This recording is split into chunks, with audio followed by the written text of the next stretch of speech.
মুখ্যমন্ত্রীকে বলবো, আপনি মুখ্যমন্ত্রী, আপনি ওজন করে কথা বলুন। আপনি এত উগ্রতা দেখাচ্ছেন, তো এই উগ্রতা কোথায় ভ্যানিশ হয়ে যাবে আপনি জানেন না।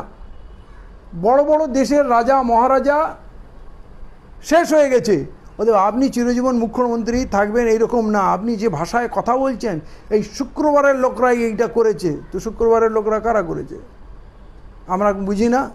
কালকে আপনার রথযাত্রা ছিল, তো রথযাত্রার লোকরা করেনি?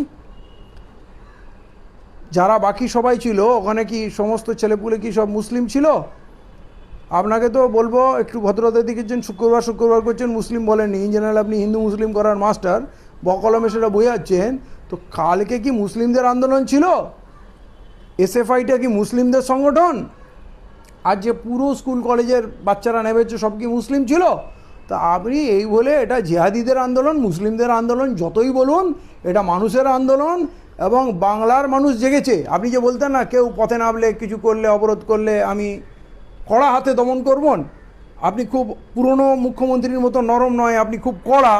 তো আপনি এবারে দেখুন আপনি কত কড়া। আপনাকে কেউ ভয় পায় কি?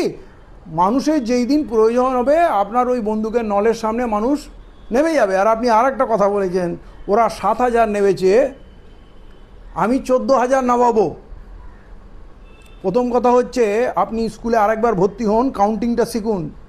এতদিন রাজনীতি করে 7,000 কাকে বলে আর 60,000 কাকে বলে আপনি সেইটাও বুঝছেন না। আপনি